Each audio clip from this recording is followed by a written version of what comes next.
Continuing on with L, here we have the original Lethal Weapon, Warner letterboxed reissue. You can always tell the difference between this and the earlier pan and scan version because the pan and scan has a black cover and this has the sort of whitish silver like the soundtrack LP, and of course has the widescreen Warner banner. Nice transfer on this. Of course, this film is 1:8:5 instead of the others, which are all scope for the sequels. It does have the original Dolby Stereo soundtrack, which sounds quite nice. Of course, if you're used to the more robust 5.1 remixes, it might sound a bit different, but it's nice to have this, the theatrical cut with the theatrical audio, heard in the 35mm release. Here's the rear cover. I think it's pretty much like the older pan and scan disc as well. Later on, they came out with a box set in Japan and of the first 3 films. And then later on, right at the tail end, before the DVDs came out, they made another box set of the first 3, but in the director's cut editions. So that's the only way you can get those versions on Laserdisc. And of course, they're well known as not being Richard Donner's director's cuts that he prefers. They're just studio versions that put in extra footage. About, I'd say, 5 to 7, maybe 10 minutes on the first film, and about 2 to 5 minutes on 2 and 3. But you can get those on DVD, and those are some of those very early releases with full bitrate DTS, so those sound great. So you don't have to spring for the Japanese Laserdisc box set of those, which costs quite a bit if you really don't want to. But you know, it's debatable whether or not they're better or not. Personally, I prefer them because I got used to saying them, and the 2 or 3 scenes in the first film are really essential, I think. And every time I see this theatrical version, I really hate that they're gone. But I mean, this is a nice release to have, and it's the best release of the theatrical cut you can usually get without springing for one of those Japanese sets. So this is a pretty common title, Lethal Weapon 2, letterboxed. I don't know if there actually was a pan and scan of this, because this is usually the version you find. Tons of people have this. It's a very common disc, but you know, it's a pretty good transfer. Kind of typical Warner quality for a scope film. You know, and being an early '90s transfer, you're kind of you know what you're going to be getting. It does have the original Dolby Stereo surround track on the PCM. Sounds quite great in compared to the 5.1 remixes. Similar jacket design, standard Warner rear cover, but you know, nice transfer. Again, this is the theatrical cut, so if you're used to seeing those director's cuts, you'll be missing about really about 3 to 5 minutes in this film. I think it's about 3 or 4 scenes, really small ones, but like I said, once you get used to them, it kind of sucks going back to not having them. But anyway, nice release, very common and nice to have for the jacket artwork. Same here with Lethal Weapon 3. They used the poster artwork for the jacket. Again, a letterbox release, extremely common. Again, nice transfer, being newer than 2. It's a better transfer than 2. Great audio track. Dolby Surround on the PCM. Sorry, Dolby Surround is PCM on the digital tracks. Show you the rear cover. Finally, away from the standard Warner jacket. You don't have that kind of silly looking bar on the side. So the rear cover looks pretty nice, and it's a nice release.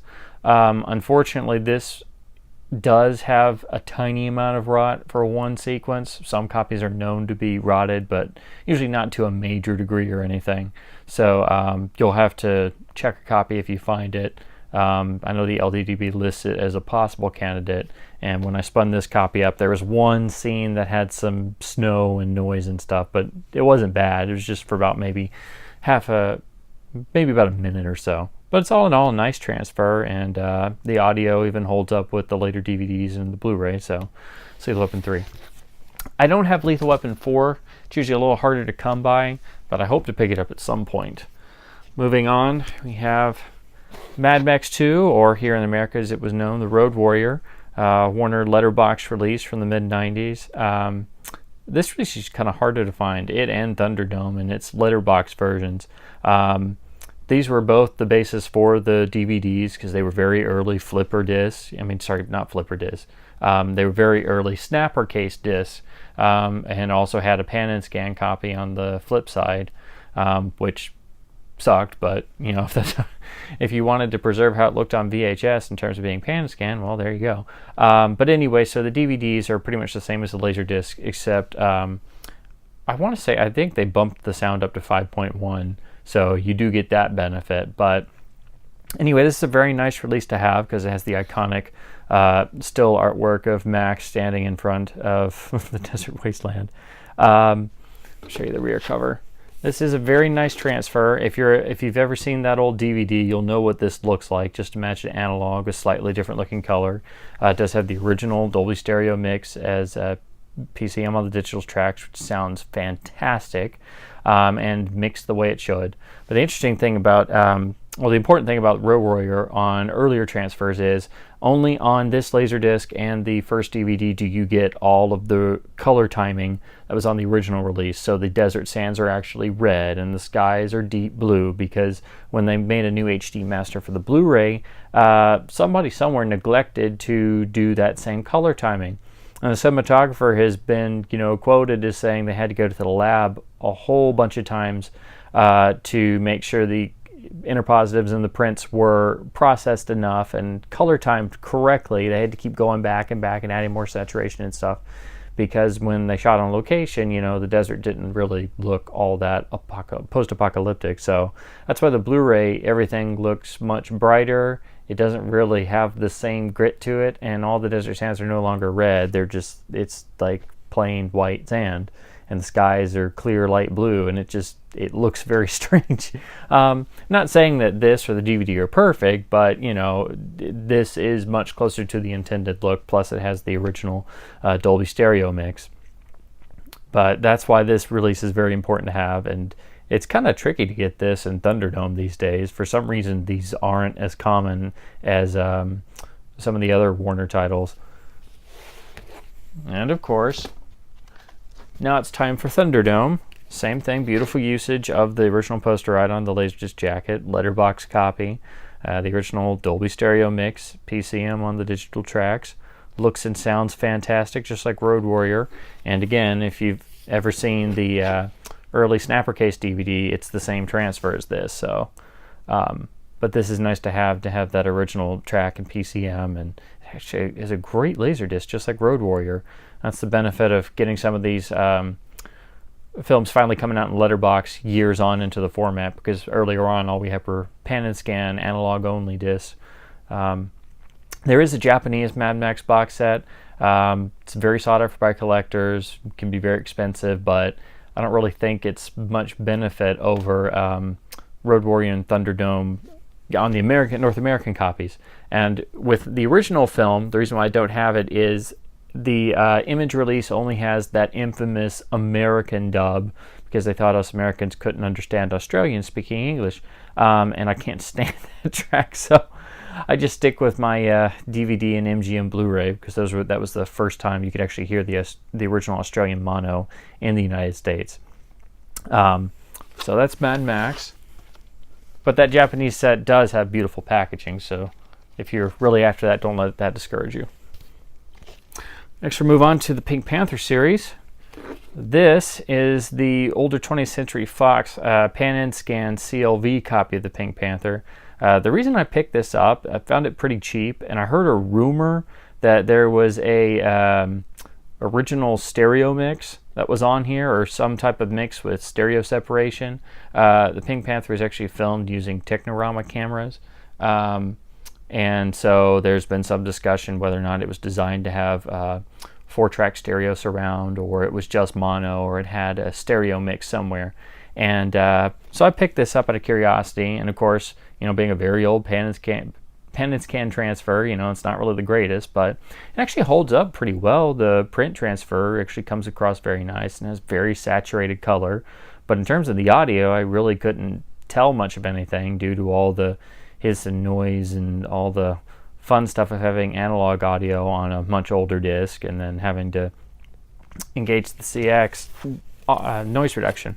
Here's the rear cover, standard style Fox jacket, some stills and some liner notes, but this was just more of a curiosity and giving it a try.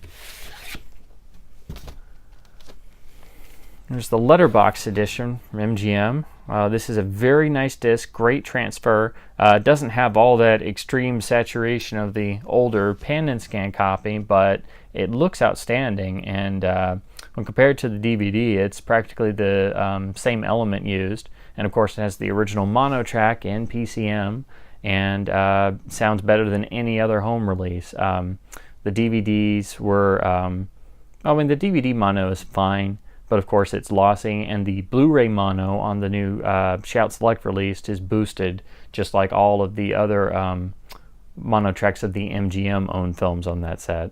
And then it was also remixed into 5.1 for the DVD, and that was ported to the Blu-ray, and that's unnecessary. It sounds very crappy. All the dialogue sounds really scratchy, and just kind of, it's like, if it was mono, why mess with it? Show you the rear cover. Of course, they have the immortal cartoon incarnations of the Panther and Clouseau himself. But very nice disc, and like I said, pretty much the best release for the original mono track of any format. And of course, with the first, you must have the second. It's the MGM letterbox release of A Shot in the Dark, easily the best film in the series and one of the greatest comedies ever made. Yeah, I mean, if you haven't seen this, it's an absolute joy. This is where all of the famous Clouseau-isms really come into place. The first appearance of Chief Inspector Dreyfus and Clouseau's loyal manservant Cato. Standard MGM style release. They still keep the gold letterbox bar on the back. This is actually a pretty nice transfer, and again, the original mono sounds great on here, and arguably sounds better than all the other releases due to later releases having boosting of the audio levels, or presenting 5.1 remixes, which are not very good and unnecessary. So it's a nice Laserdisc to have, and it's a nice transfer of an original print element. So here we have the letterboxed reissue release of the one non-MGM Panther film, Return of the Pink Panther from 1975, pressed by Pioneer from Live Home Video. This is actually a very nice release, very good quality. I've heard that the earlier one, I want to say it was Image who put it out, or somebody, I can't remember. Anyway, it was previously released, and this one is supposed to be much better, and it looks quite nice, and it sounds wonderful with the original mono. This one pretty much is good across the board. Here's the rear cover art, a little bit of blur about the film, no trailer or special features or anything, but this was ported to the first DVD, and then when they remastered it for DVD, they struck a new HD transfer, and that's been reused on the European and now Shout Blu-ray. So this film actually looks the best and sounds the best of the original Panther series on Blu-ray, because it's the one that was messed with the least. It could be a better transfer on the Blu-ray, but for what it is, it's fine, and it looks quite nice. But for Laserdisc, this is the one you want to go for, and it's a little harder to find because most times you just find that earlier one, and the MGM films are much more common. But it's a nice transfer and great rendering of the mono. Now we have this is my favorite of the 70s sequels, The Pink Panther Strikes Again, MGM letterbox release. I always like how they used, obviously a production still, but then used the original art typeface and then the original Inspector rendering, so it's kind of like a nice collage. Here's the rear, kind of in keeping. You have some stills, a little blurb about the film, and it's keeping within the standard MGM style rear cover. This does have the original mono mix as PCM on the digital tracks, and unfortunately the Shout Blu-ray has a lot of issues, and one of them is that the mono audio is out of sync and kind of sounds weird, and it's also, if I'm remembering correctly, it's at times kind of a fold down of the stereo of 5.1. So if you want to hear the original mono properly, you need either the MGM DVD or this Laserdisc. And also there's a lot of trouble with the Blu-ray transfer. It's far too bright, and it has a lot of issues. So this is a film where the DVD or the Laserdisc actually wins out. I actually was watching that set when I first got it, and I was so fed up with the Blu-ray, I literally stopped it and actually went over to the Laserdisc and finished watching the film. It's a very great transfer, and it holds up pretty well, and of course it's the best rendering of the original mono. Here's the final in the series with Peter Sellers. This is Revenge of the Pink Panther from MGM UA, letterboxed edition with mono PCM. What's interesting about this transfer is when they made the big remastered DVD set, they struck some fresh transfers. They had a first wave of DVDs early on in the format that were pretty much just Laserdisc ports. But these remastered DVDs, for some reason, there's one or two sound effects that are different in the mono on that release, and apparently the last line is slightly different when it fades out to the end credits. So if you've ever noticed that or are curious about that stuff, you'd need either this Laserdisc or the very first DVD, which might be non-anamorphic, it was so early, which is a port of this, just to have that slightly different soundtrack. Otherwise, very nice transfer. The mono sounds great. The DVD is great, and the Blu-ray is quite good as well, so you really can't go wrong with any of them. But if you're curious about that little soundtrack difference, you'd need this or that first DVD. Now, this one's really kind of an oddball. Here's Son of the Pink Panther. This was the last of the films Blake Edwards made in the Pink Panther series. Of course, it stars Roberto Benigni and it's from the early 90s. It's not really what you'd call a good film, but it's kind of essential to have as like the final send-off because it features many of the original cast stars popping up in other cameos or last final appearances. So it's kind of like it's semi-obligatory to have, but once you see it once or twice, you're pretty much good.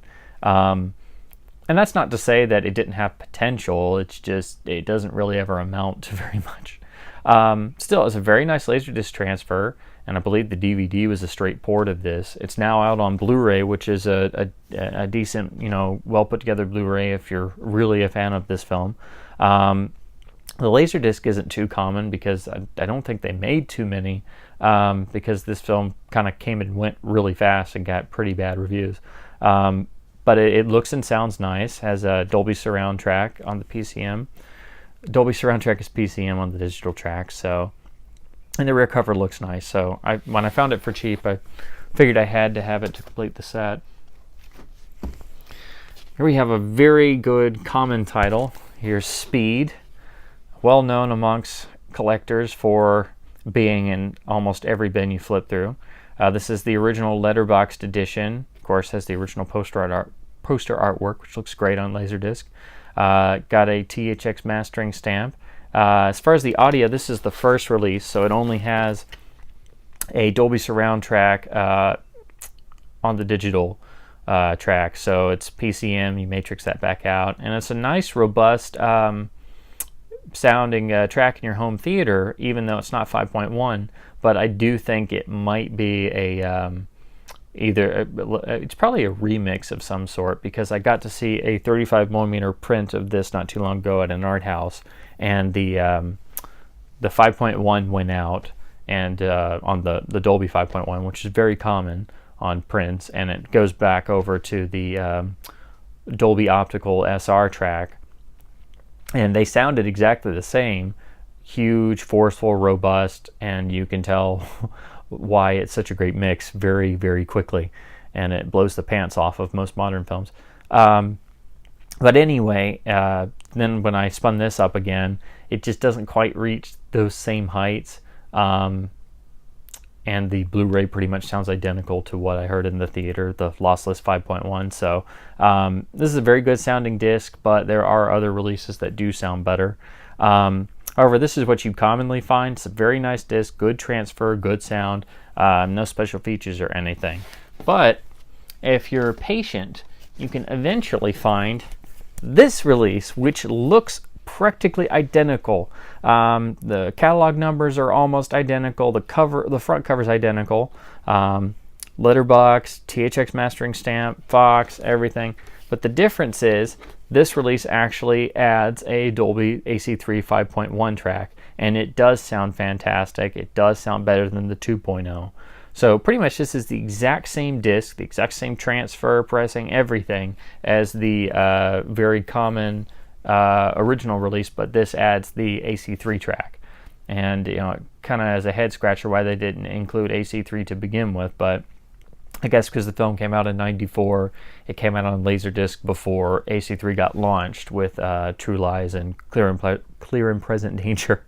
So it was nice of them, I guess, to actually put this out with AC3. So if you come across Speed, you'll want to check. It's this little black box here. They just kind of added on, and also the catalog number is just slightly different on this release. Now here we come to an interesting one. This is, of course, an infamous film, the infamous Speed 2 Cruise Control. I have to say it's not the worst picture in the world, and I was kind of hesitant to actually sit down and watch this all the way through, but I found this for literally 75 cents, still in the plastic, and it actually was still sealed. So I figured, why not? It's a letterboxed later release from late '97, early '98, so I knew it had to be a good transfer. So I figured, why not? Here's the rear cover. Pretty straightforward, but it is kind of nice that the background is actually, rushing water, so it fits in with the film's theme. The movie itself, it is what it is. But I was quite shocked to find that this is one of the best Laserdisc transfers I've ever seen. The picture quality on Speed 2 Cruise Control is fantastic for the format. On a really good setup, you'd swear you were watching a DVD until you hit the side change. It has a Dolby Surround digital track, which sounds quite nice, but the Dolby Digital 5.1 AC3 is much better and sounds fantastic. So, if you see this for cheap, definitely grab it. It's one of the 5 or so best looking Laserdiscs I've ever seen, and it's not a big CAV box set. It's just a very well made later release. In fact, I want to say this is either late '97 or an early '98 pressing, and then I'm sure that first DVD was just a port of this. So great transfer, great sound. Not so good of a movie, but that's what's fun about Laserdisc. You can rediscover things, or give things a try that you wouldn't willing to be tried otherwise. Moving on to Star Trek, here is the very important special longer version of the motion picture. This was the version that put back in scenes that were dropped from the original theatrical release.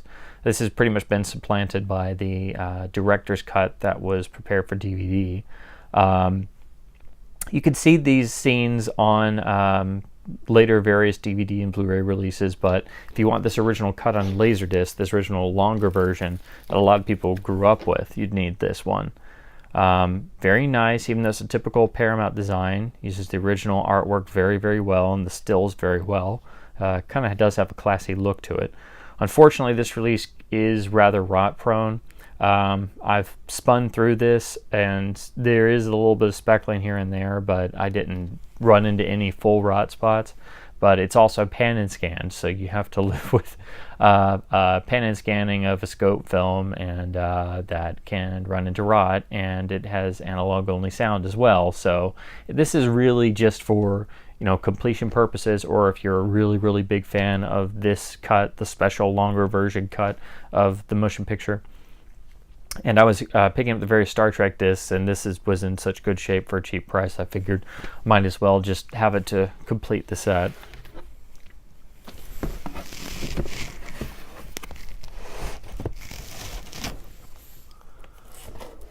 Now we have the motion picture in the letterbox series. Of course, has the standard Paramount style letterbox jacket, and this goes for all 6, so if you put them side to side, they match uniformly with matching backgrounds, which I thought was a really nice touch.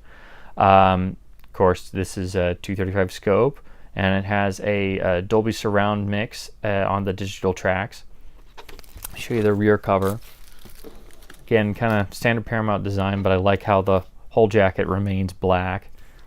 I was pretty lucky getting my Trek discs, because most of them are still in the shrink wrap.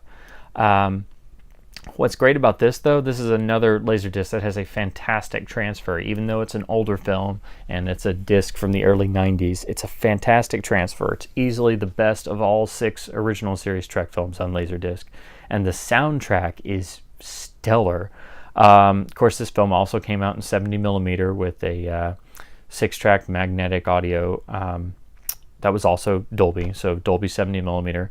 And the 35 millimeter release had a Dolby track as well. And it may have had it probably had a mono mix for 16 millimeter and TV airings and such. But anyway, whatever the source of this audio track is, it sounds incredible. And I have the Blu-ray set to compare, and the Blu-rays for the original Trek films are pretty crummy. They're a mess of weird colors and digital noise reduction, and all of them were remixed to 7.1 and all this stuff, and it's kind of a mixed bag. The only one that looks really good is Wrath of Khan, because that was later remastered in 4K, so you have to get that released separately. But the original Blu-rays and the Blu-rays for the other 5 are just really kind of a mess, so that's why I wanted to find them on Laserdisc. But this one is a fantastic disc, and if you were to pick up any of them, I'd say get this one first, even though this is really not most people's favorite of the 6 original Trek films. This is a great Laserdisc. It also, an interesting note, it does have the original theatrical burned-in subtitles for the little bits of other dialects spoken, so that is another nice touch, because that doesn't always happen on others. Here's the letterboxed release of Wrath of Khan. Same thing, covers match, which is very nice. Has the original poster artwork kind of boxed in the center here. And again, you put them all side by side, and they're kind of designed to match. You can also get all the first 5 films in the Star Trek, I believe, 25th anniversary box set. And it has these covers printed as a booklet. All the discs are in a big box otherwise. But I found all these for pretty cheap, and I like the idea of having the jackets separately. Plus, I think I read something somewhere about different plants doing the individual discs versus the box set discs, and I'm pretty sure all of these individual discs are by Pioneer. So I read something somewhere, I think maybe on the LDDB forum, that the individual discs might be slightly better pressed, but I don't know if that's true or not. That's just something I read. Again, nice usage of original materials from the film for the rear cover, and they keep it black to match the idea of space, and the letterbox top and bottom. Again, I just love these Paramount releases that use the original artwork and have the actual physical letterboxing art on the top and bottom of the cover release, just to underline that the black bars are supposed to be there. Here's Search for Spock. Again, same matching cover. Looks wonderful with the original poster artwork boxed in there. I forgot to mention on Khan and Search for Spock as well. Scope transfers letterboxed and has Dolby Surround PCM, which should match up just right with the original 35mm Dolby stereo tracks. And as you go along the series, they get, because 2 was a much lower budgeted film, you can kind of tell it doesn't have the same attention to detail and fine details and loving care as the sound on the first film. But as you go along, as the time progresses in the series, each one gets technically better in picture and sound, of course. Now this is the odd one out. This is the Director's Series version of Star Trek IV, Voyage Home. It is available in the other configuration to match. What this version adds is a little introduction piece with some kind of on-set behind-the-scenes footage with Leonard Nimoy, just like the Director's Series release of Paper Moon or Fatal Attraction. And that's why you get the printed autograph and this sort of bronze gold / white design to match those others. Not sure exactly what that's supposed to refer to, but it looks nice. It just doesn't go well with the others, and because they put that introduction on the beginning, it pushes back where the side change happens, so it's a little abrupt when you're watching this particular version, because all of a sudden, I don't think it was quite in the middle of the scene, but it was a really abrupt side change. and the breaks on the regular letterbox release are much better. But still, very good picture transfer and very nice sound, Dolby Surround PCM. So it's a nice release to have, and just like the others, you know, it's much more original to the source. Here we have the letterbox release of Track 5, Final Frontier. Very nice transfer, better than really better than 2, 3, and 4 in terms of transfer and sound. Sound is great. It's Dolby Surround PCM. Sounds quite good when you matrix it back out in your home theater. Here's the rear cover, done to match the others. Of course, you know, most people are not too fond of this one either, but you know, I don't think it's that bad. It certainly has, you know, it has its heart in the right place, so you at least have to give it that. But still, it's nice and it's well put together. It's a very good release. No special features, just like the rest, unfortunately. Here we have a very common disc that should be in most every Laserdisc collection. Star Trek VI, Undiscovered Country.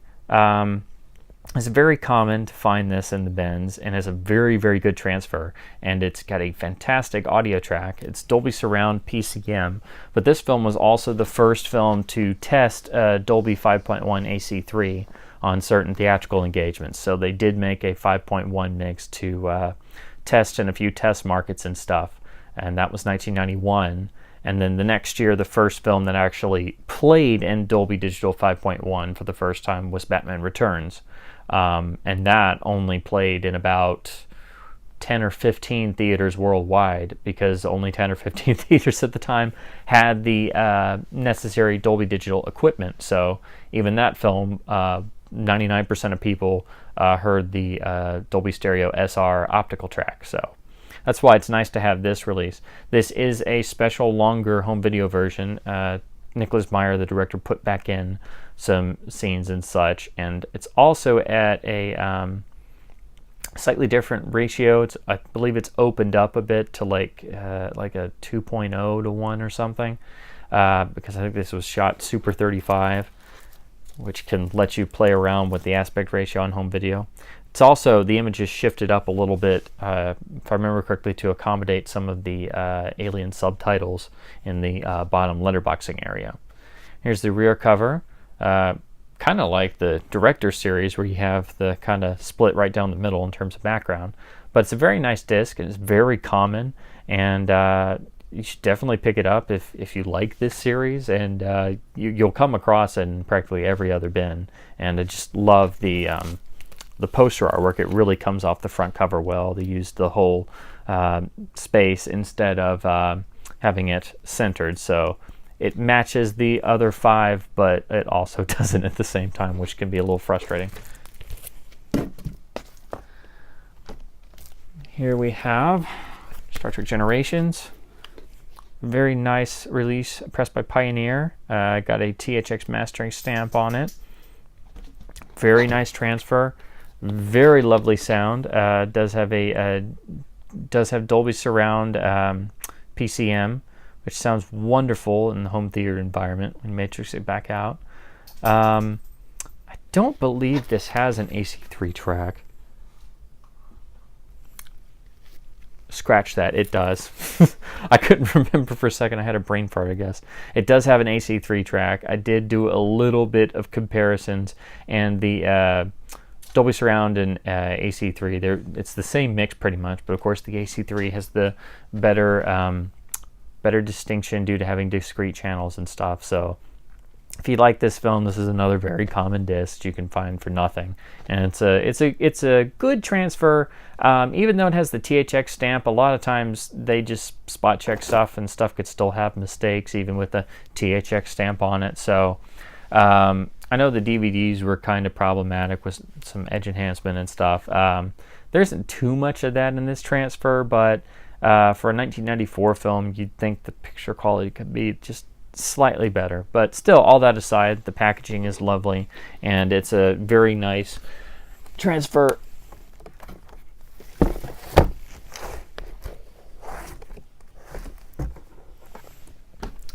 And here we have the letterbox release of First Contact.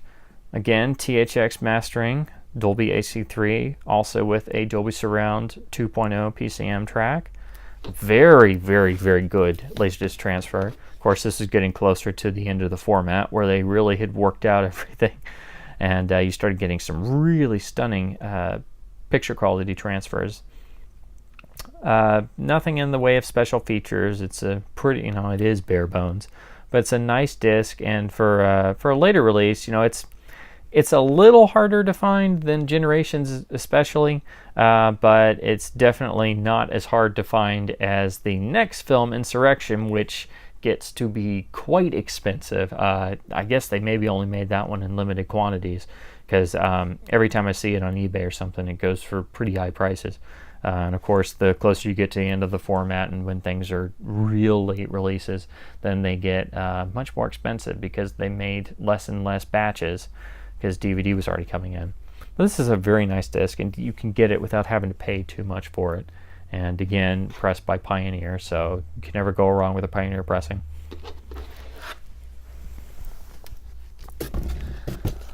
All right, last series entry. One moment.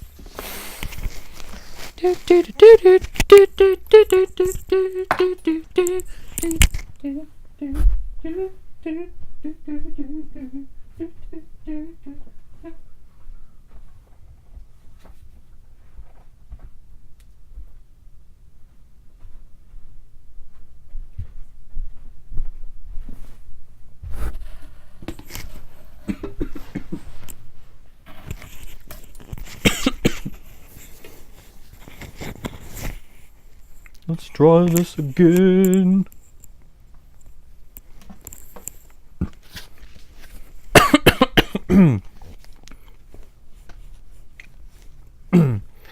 Alright, moving on to the last series entry. Here we have the original Tarzan the Ape Man. This is the remastered reissue from MGM UA, I believe from 1995. This, of course, being the 1932 original in the Tarzan series. A classic of its kind, wonderful to always go back and revisit. This has a digital soundtrack with the original mono as PCM. Sounds wonderful.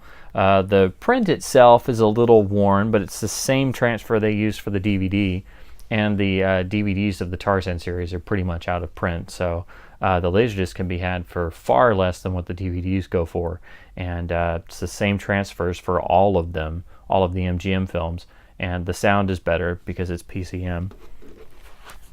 Here's the rear.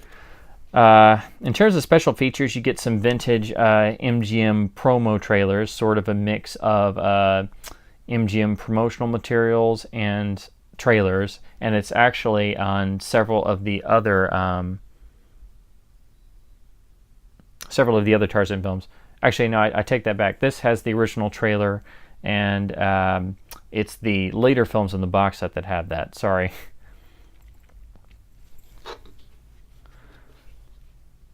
Well, it's a very nice rear cover. This is the best transfer out of all of the MGM Tarzans because it was made last in 1995. For some reason, though, I don't know why, the Tarzan box set has the 4 sequels, and for some reason, the first 2 films, this film and the sequel Tarzan and His Mate, were released separately. At first you'd think it was because they were done earlier and then the box set was done later, like with some of the Universal Classic Monsters, where the Invisible Man was put out first and then all the sequels were put out in a box set in the 90s. And of course, because they came out later, they had better transfers and extras and stuff. And then the original film goes by the wayside.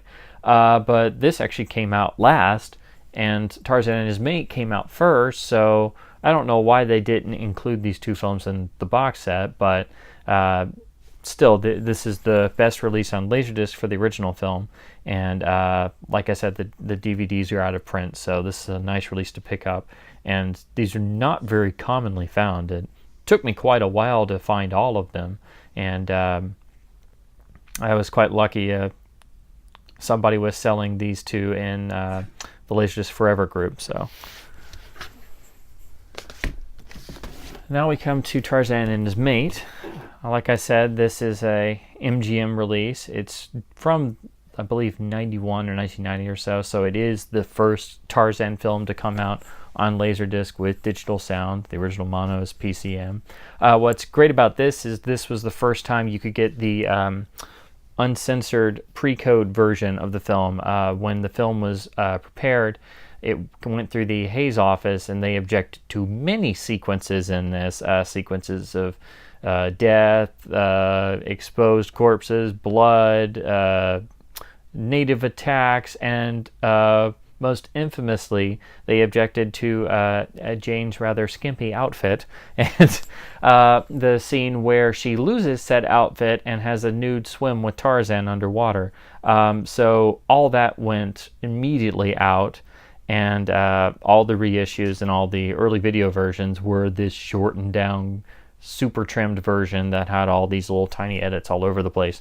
And this was the first time on home video you could see the original film before it was cut up by the Hayes office. So that's why you see it says restored original version, and that's why this release is very important. They also put it out on VHS tape, and the DVD is the same exact transfer as this. It's the same element. This one, of course, has quite a bit of damage because they had to find all of these previously cut bits, and as you see, it's a much more standardized MGM cover because it's an older disc from the early 90s, but still it's very nice to have this. And since the DVDs are so hard to find and expensive, you can get the Laserdisc for practically nothing. So very great classic film, and most people say this film is the best in the series. I'd say it's either this one or the original, but all right, so now we're going to move on to Gangster films. This is the MGM double feature release of Public Enemy and Little Caesar, pretty much the two films that kicked off the Warner Brothers Gangster classic cycle. And of course, very odd saying these tried and true Warner Brothers classics coming out from MGM UA, but that was all due to the Turner deal. So this is actually a very nice release. They did a handful of these that I have a couple of, not all of them because they're not too common. But these were the best releases on Laserdisc. They have digital sound, so the original mono is PCM on these. And of course, being so old, they are a bit the worse for wear because these were a bit overprinted. And then, of course, they got some censorship when they were reissued under the production code. So these are actually the slightly censored versions. All that footage wasn't really put back until the first DVD release. I don't think Little Caesars had that. Little Caesar had much that was put back in. I think it was just a little bit, but Public Enemy had at least a scene or two that was put back in. But still, it's really nice to have this on Laserdisc, and the gatefold is pretty nice. Each film is on a disc to its own, and these are much nicer than the very early releases they got otherwise. You get a nice jacket. I love the motif of the bullet holes across the wall. And of course, what other still are you going to use from Public Enemy but the infamous grapefruit scene? But this is really nice, nicely put together, and I wish they'd gotten to do all of these, but they did a good number of them, and it was nice that because a lot of these films run so short, they did double feature sets. So here we have another one of these. This is the double feature of Bullets or Ballots and Brother Orchid, two very fun, very good gangster films, also from Warner's again. Not as well known and not quite as good as the initial 1-2 salvo of Little Caesar and Public Enemy, but still very important nonetheless. And both are paired together because they both feature Eddie Robinson and Humphrey Bogart. So as you can see, this one has a much more typical MGM style jacket using stills that they've then kind of I guess tinted slightly. I guess tinted would be the best word, not colorized. But anyway, each film is on its own disc, same as the other. Does have the original theatrical trailer for Brother Orchid at least. Yeah, it doesn't for Bullets or Ballots. But anyway, these compare very well to the DVDs for what they are, and of course, replacing earlier versions and VHS copies, of course, that are much inferior.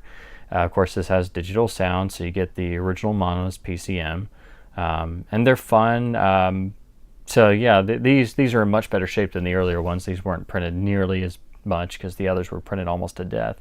And of course, these came out after the code was in effect, so there weren't any censorship issues. So We go with a Cagney double feature. I thought these kind of always get looped in with the other Warner Brothers gangster films. Even though Each Dawn I Die is pretty much a prison film and City for Conquest is more of a boxing film, they dovetail quite nicely with the other gangster films. And they go well together because they're Cagney vehicles. Each Dawn I Die is a classic and definitely my favorite prison film of all time. And City for Conquest is a great boxing picture. Of course, this is much more, I think these were actually the VHS cover artworks for these, just like I think the Brother Orchid Bullets Your Ballots was the same thing. So you can actually see these are pretty much shaped like tape covers. Very nice gatefold using the prison work image from Each Dawn I Die across the gatefold there with some nice stills. Chapter stops. You do get the original trailer for both. And these do have the original mono tracks as PCM. They're very nice transfers. Again, they compare to the DVDs quite well. And since these haven't, actually none of the other gangster films outside that one box set they did have ever come to Blu-ray. So hopefully they start coming out from the Warner Archive because they're practically crying out for it. Especially Each Dawn I Die. That is a great classic. And if you're a Cagney fan or boxing film fan, City for Conquest is also essential. These are nice releases to have. They're not very common, actually. I was surprised to find some locally. And then, of course, rounding out my couple of gangster films, you have to have the classic White Heat, which is generally seen as the film that kind of killed off the classic gangster cycle. Of course, this is from 1949, so it came out much later. It's far darker and has a lot of film noir influences, and is certainly the darkest, nastiest character Cagney ever played. It's a classic. I can't say enough about it. This is a nice Laserdisc transfer, again, from MGM UA under the Turner deal. Has the original monos, PCM. This is a pretty nice disc. It's much better than the older disc, just like the other ones. And this film is out on Blu-ray as part of the Gangsters Volume 1 set. So this actually does compare to the DVD and even the Blu-ray pretty well. Of course, you know, being an older transfer, it can't nearly hold a candle to an HD rendering, but especially for a Laserdisc, it looks quite nice. And it beats the pants off the earlier analog-only sound versions. So no special features or anything, but you do get the original trailer, and you have to see this at some point. If you're a gangster fan, Cagney fan, anything, it's a great American classic. Moving on to my couple of horror titles. Starting with the Universal Horrors, of course. This is the Encore Edition double feature of Murders in the Rue Morgue and Island of Lost Souls. Not too common of a release, and for the longest time, this was the best version you could get of Island of the Lost Souls, pretty much until the Criterion version came out. Nice transfers for both of them. The original mono is PCM on the digital tracks. Murders in the Rue Morgue is a stunning transfer. It looks almost identical to the DVD. They used the same source, and it's a fantastic black and white transfer for Laserdisc. Of course, it's known among horror aficionados that the film was resequenced and cut up.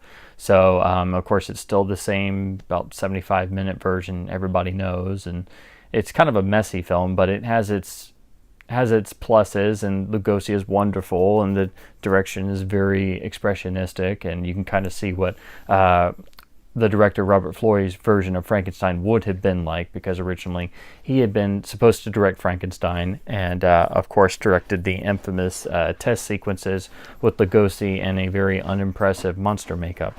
Island of Lost Souls is the slightly censored reissue version. It's missing, I think, a handful of little scenes, so it's about a couple minutes that were reinstated for the Criterion release. I think that was due to it being a pre-code film, and then I think it was cut down for a reissue after the code came out. But still, this is a very nice release, not common at all, and I was quite happy to find it. Island has a pretty nice transfer, but the elements were not nearly in as good a shape as Murders in the Rue Morgue, so it's a little bit soft, and the audio is a little bit, I guess, I wouldn't say crackly, but it's a little bit hazy. You know, it's not very clear and distinct.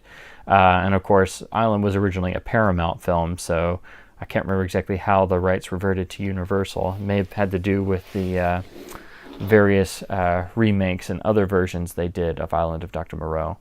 But you do get these wonderful liner notes here. This is a very nice, prestigious-looking release Universal put together. You get your chapter stops and an original theatrical trailer for each film at the end of each disc. Each film is nicely spread onto its own disc.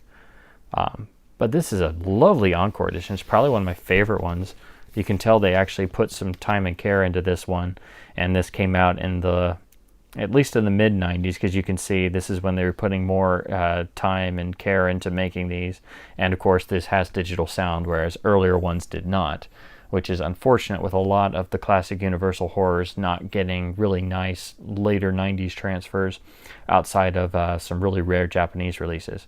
Because all the Universal horrors are missing frames and scenes and have different soundtracks all over the place, whether you're looking at Laserdisc tape, DVDs, DVD reissues, the Blu-rays, various prints, 16mm print reductions. They're kind of all over the place, so you wind up having to collect a lot if you're a real diehard for the Universal horrors.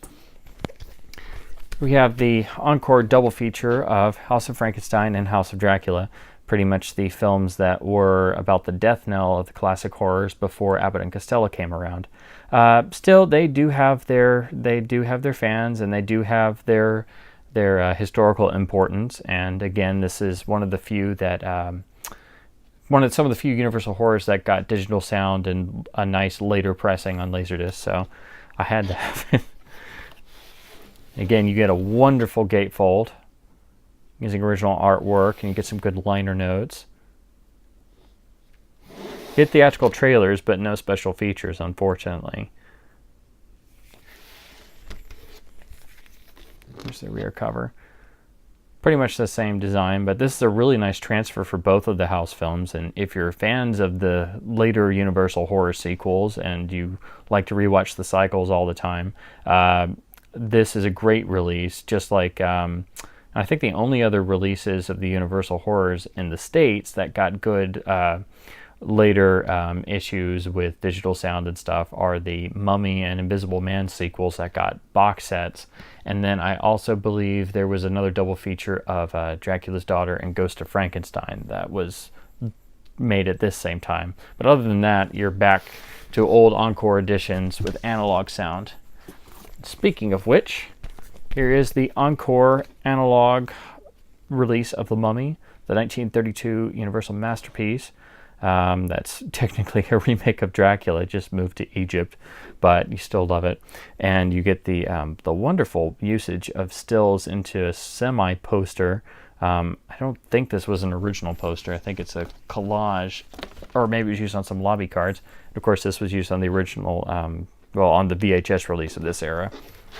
It's actually a pretty nice transfer for the age. It's a little soft, but these films, and especially this film in particular, were overprinted to death, so the materials were not in good shape at all at the time.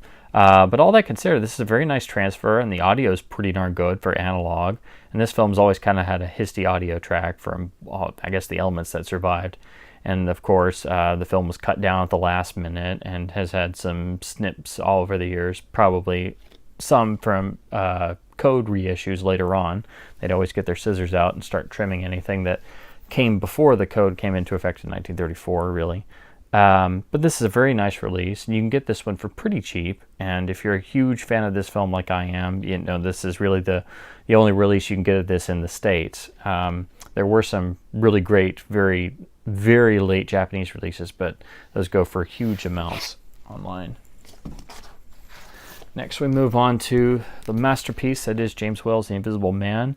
This is one of the handful that actually did get a digital soundtrack. So it has the mono as PCM. Unfortunately, this was one of the titles Universal didn't want to pay for the rights to some background music, so it is a rescored for home video edition. When the Invisible Man goes to Kemp's house for the first time and Kemp's listening to the radio, there's some incidental music going on, and in the original prints and older tapes, and now the new restored version on Blu-ray, you can hear the original music. But starting with this Laserdisc, the tapes in the 90s, and then all of the DVDs have that this replaced little bit of music. So that's just a tidbit if you were curious or wondered why it said rescored for home video.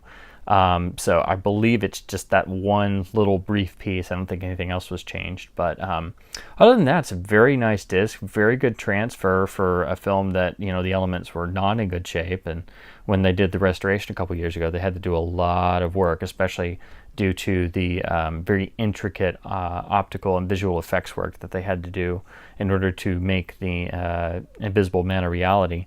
And of course, this is the edition with the Gene Shalit Critics' Choice banner across the bottom. You can get it without that. And I also believe this came out in a cover that was white instead of green. Why, I don't know, but I'm just seeing this floating around. Of course, the rear is pretty similar to The Mummy. I think the only reason this had digital sounds, it came out a year or two later, so it just made that barrier. I really wish they'd gone back and reissued all of them in the 90s with digital sound, but I guess they just waited and saved that for the 1999 DVDs. It's still a very nice release, and you can get this one for like $1 or $2. It's very common for the Universal horrors, and for such a masterpiece, how can you say no? All right, now we're moving on to the encore double feature of the Carl F. Ghostly vehicles, the Black Cat and the Raven. And definitely I'd say these are the two best of the films they starred in together. Not saying that the others don't have their ups and downs, but I mean, I do like all of them, but these two really, really stand out. The Black Cat, of course, well known among aficionados for being directed by Edgar G. Ulmer, being heavily, heavily, heavily cut down and reshot by the studio before it came out, because it completely just went up against the production code. It was as if Ulmer and everyone on the production staff decided to cram in as many wild, dark, and uncommon elements as had never been in an American motion picture before. And even in the cut down version that is here and everywhere else, it's just, it begs the question how this ever get released in 1934. And of course, The Raven is another. The Raven is actually the film that was deemed so grotesque that it led to the British ban on horror films, which is what is well regarded as ending the golden age of horror in the 1930s. Pretty much when The Raven came out, that ban came into place, and then with the UK market being gone, Universal and others decided to stop making horror films. And that pretty much lasted until the decision to go ahead and make Son of Frankenstein in 1939 after a successful reissue of Dracula and Frankenstein and King Kong. Show you the rear here. Of course, it's a much earlier disc. It's a nice Laserdisc release. The only problem is that they time compressed the films in order to fit them on one side instead of having to go to 2 discs.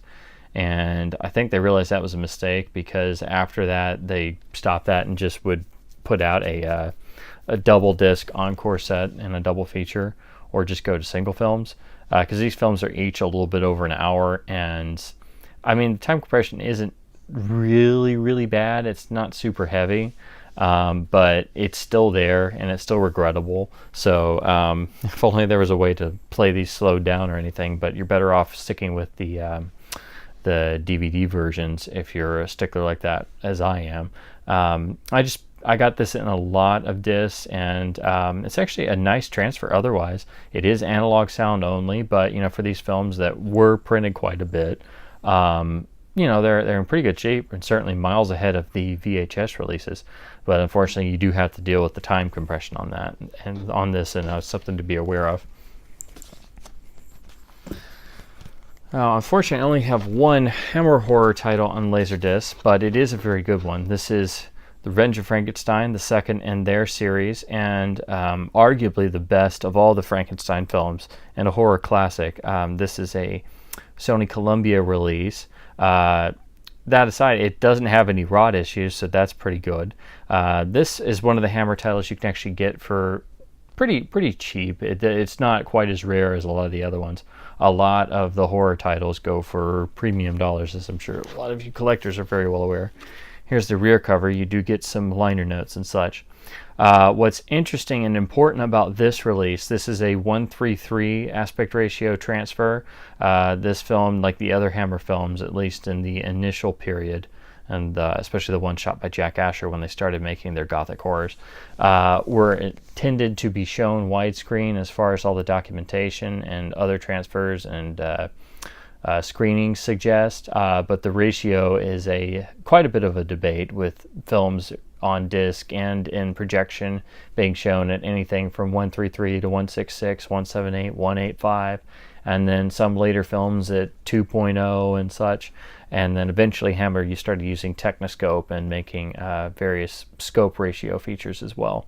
But this disc is important because it is a 133 framed version of this classic, and it also has an extremely bold color palette. The early Hammer films especially are known for their vivid use of Eastman color and Technicolor depending on the feature.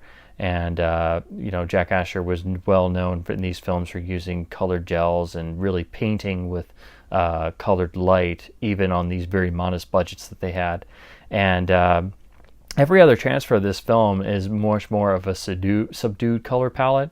So when I put this on, I was quite shocked immediately right off the bat. Everybody's just, every skin tone, every shot is just bursting with color.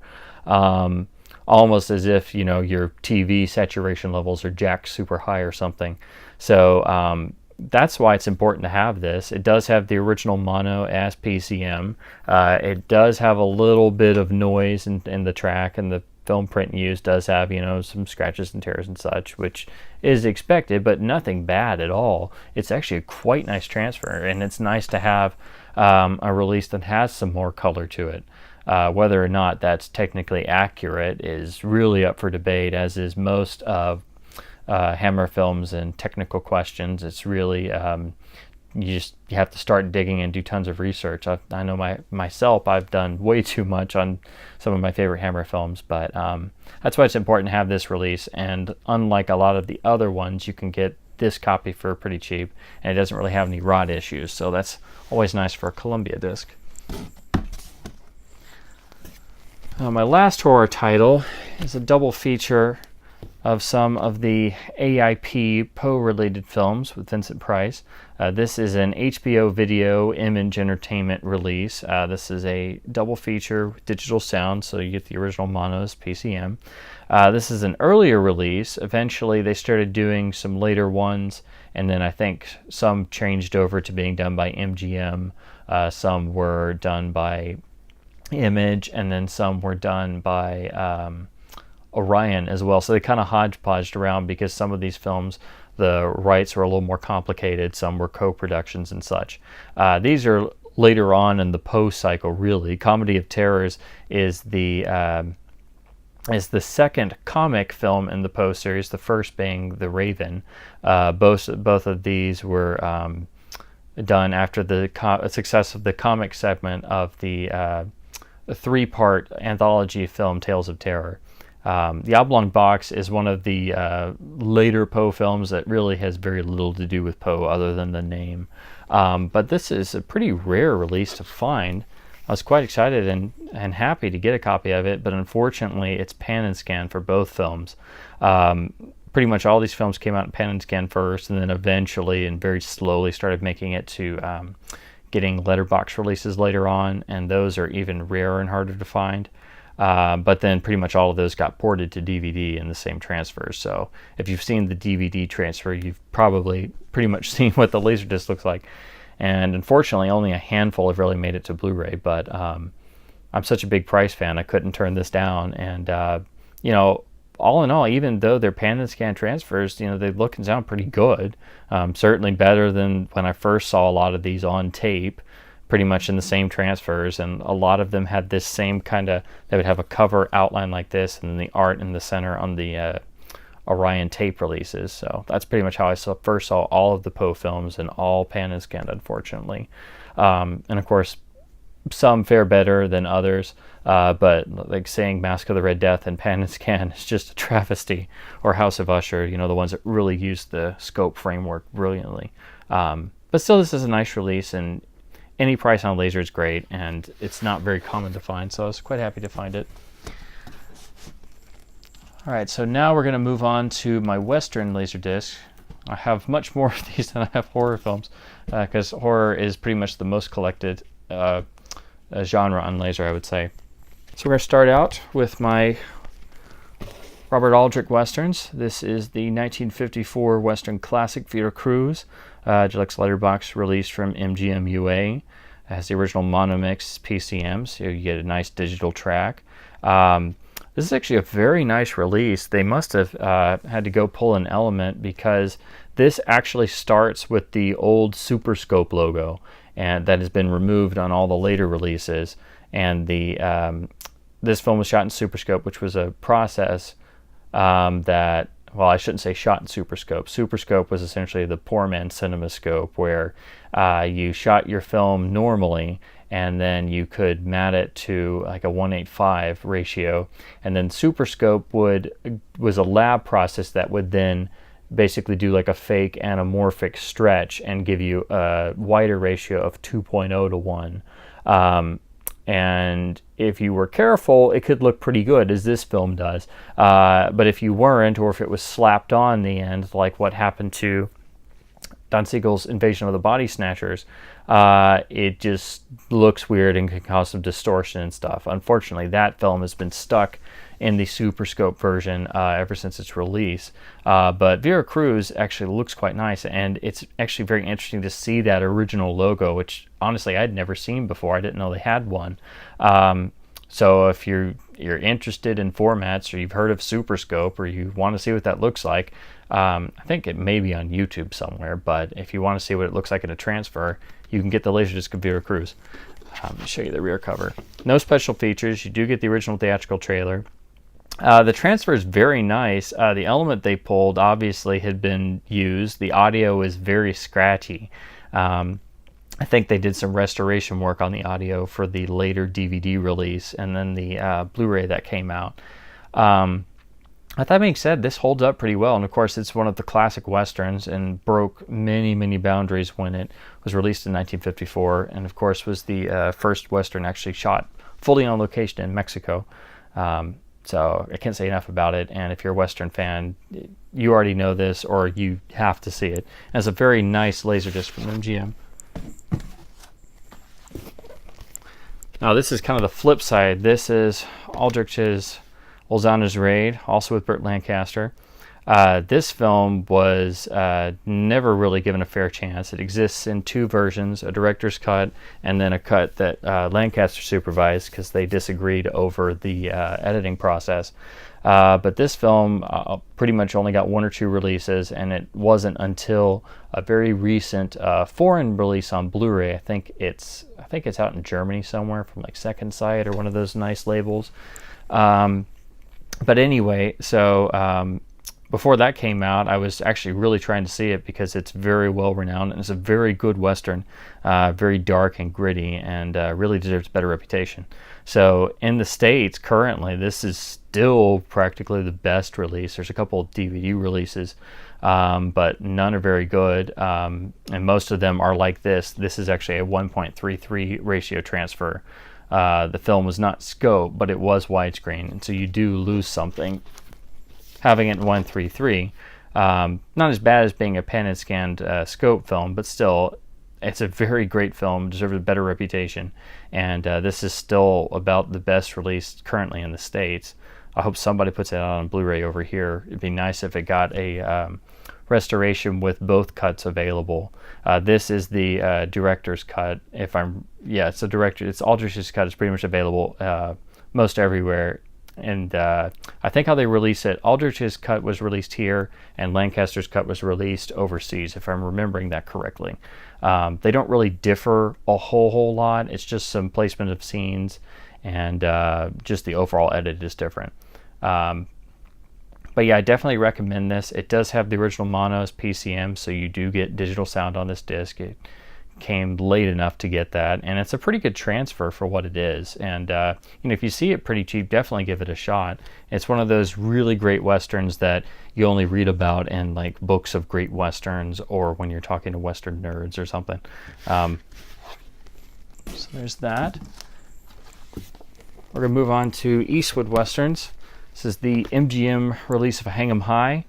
This is the later release. It has digital sound, so you get the original mono PCM which is great because the DVDs and Blu-rays favor the 5.1 remix, which is really crummy. So even though there's a little bit of noise in the track, this is still the best rendering of the original audio. I do love the cover artwork they commissioned. You even get the artist signature here. It looks wonderful. And of course they used the whole jacket because this is a 133 transfer. It is an open matted transfer. I've done the comparisons. The DVD also had a flipper disc where you could choose 133 or 185, and the Blu-ray's 185. And it works well both ways, but when you see it this way, it kind of looks much more like a TV Western or a Western designed for television, because this film was shot on a very low budget on a lot of pre-existing sets and stuff, pretty much to be the first American film to kind of capitalize on Eastwood's newfound success with Sergio Leone and his Italian Westerns. And as you can see, you know, the kind of extra grit they started throwing in to try and remind people of the Italian Westerns. But this is a nice rear cover. You know, it's pretty much a standard MGM style release, and I believe they used the same design for the VHS version. But it's a nice transfer, and it's nice to see the framing at 133, and you don't notice any framing problems. And the color's good and the sound is good, so it's certainly much better than the older versions, and much better than the first tape I saw and all the TV airings you see. So it's nice to have for the original mono mix and the alternate framing, and it's just a nice Laserdisc jacket too. We have the Universal letterbox release of High Plains Drifter, using the original poster artwork. Looks wonderful in the typical Universal widescreen jacket. As the original monos PCM. Standard Universal style rear cover, really. The only real concession they made is they kind of cut this out and gave you a sky background, I guess, to suggest the West. Although, for some reason, the drawing kind of looks like mountaintops. Yeah, I guess that's what they're going for. It kind of give it like a kind of skyline type image. So I guess that's nice. You know, it's something slightly different than just the regular block of color across the rear. But it's a pretty good transfer, of course, of one of Eastwood's most important American Westerns. You know, and it's nice to see one of them actually got a letterbox transfer with digital sound. So here we have one that pretty much probably everybody has a copy of. A common title that is Unforgiven, letterboxed, and it has the original Dolby SR mix as a 2.0 PCM, and it sounds quite nice. The transfer is pretty darn good if your copy doesn't have rot.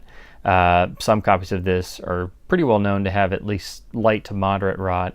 I think this might have a little bit of speckling on one of the side changes when the side starts back up, but nothing really bad or anything. It's actually a pretty good transfer for the era, because this film, of course, has a lot of landscape and vista shots and a lot of, you know, shots at sunset and dusk and so on and so forth. So it couldn't have been an easy film to transfer to composite back in the day. You know, pretty standard for Warner's. You don't get any special features or anything. It's the movie only, but you know, it's a pretty nice transfer, and it's nice to have for the original mix. It was remixed into 5.1 for the DVDs and then the Blu-ray and the 4K and such.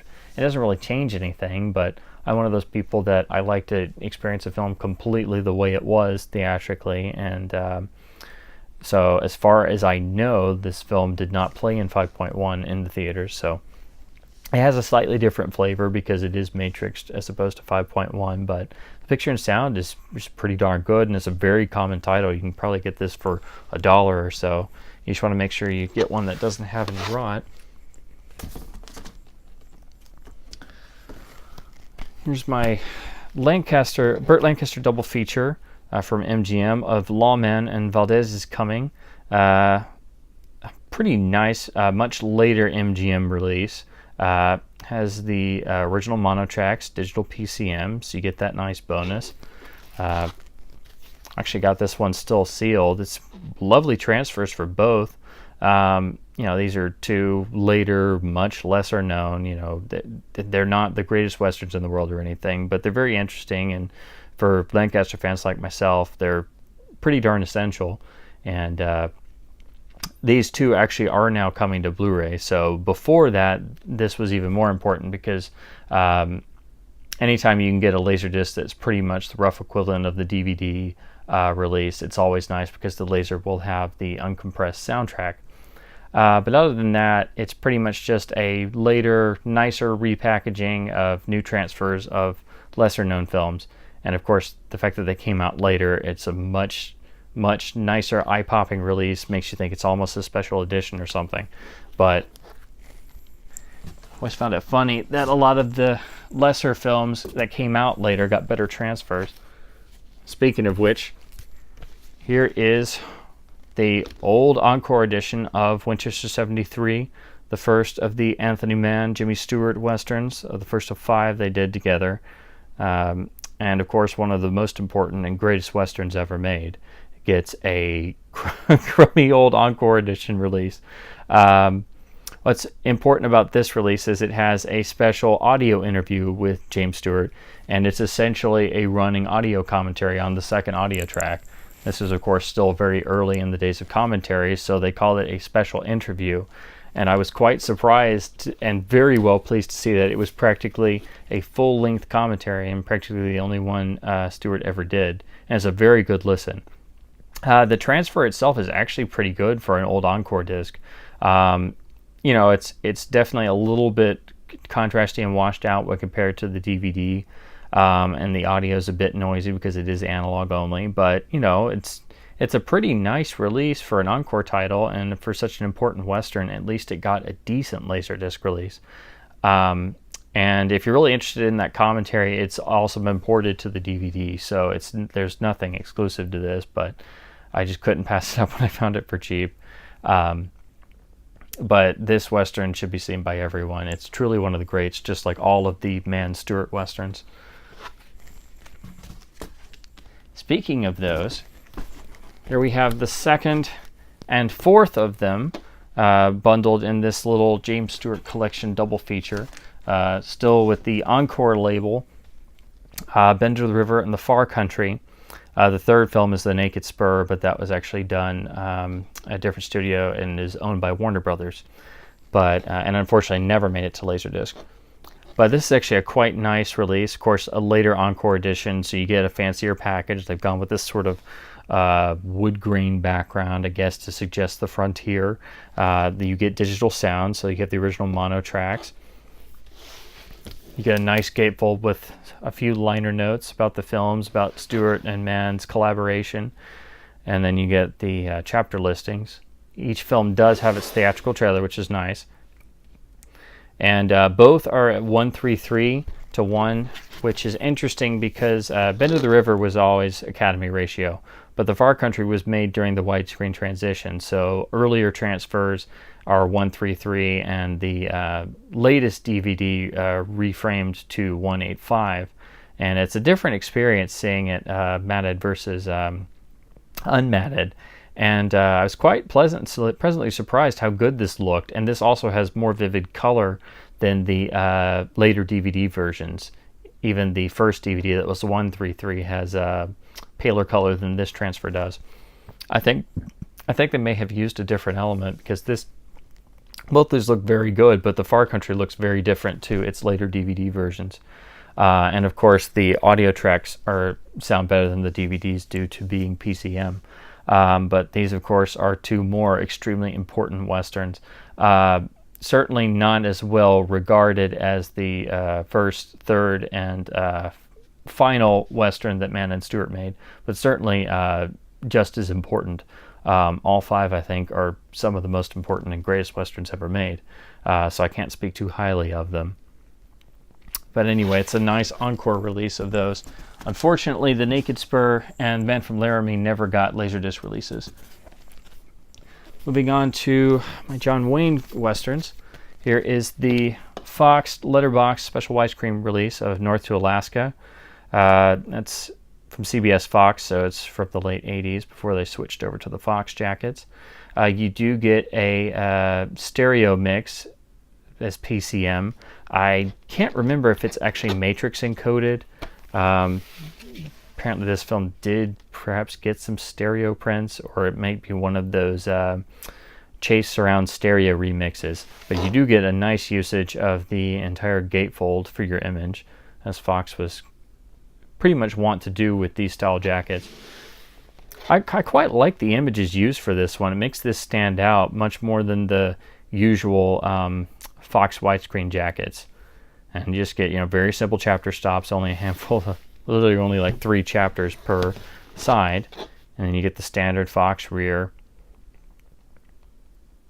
That's a pretty good transfer. Yeah, it's a stereo surround track. That's like I thought. It doesn't really have much going on in that surround channel. It's pretty much front heavy, but yeah, it's an interesting little release to have. It's pretty much the rough equivalent of most Fox discs from this era in terms of transfer and picture quality.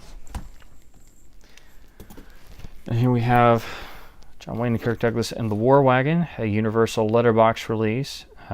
Nice usage of original artwork in the typical jacket.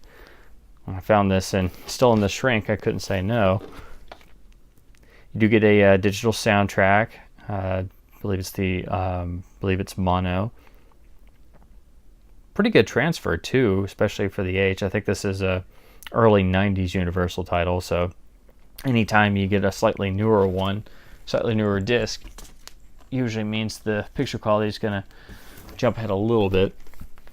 Here's the letterbox special widescreen edition of The Undefeated, also from Fox. This is a later pressing. You can always tell by the little Fox Video logo down here as opposed to the earlier CBS Fox.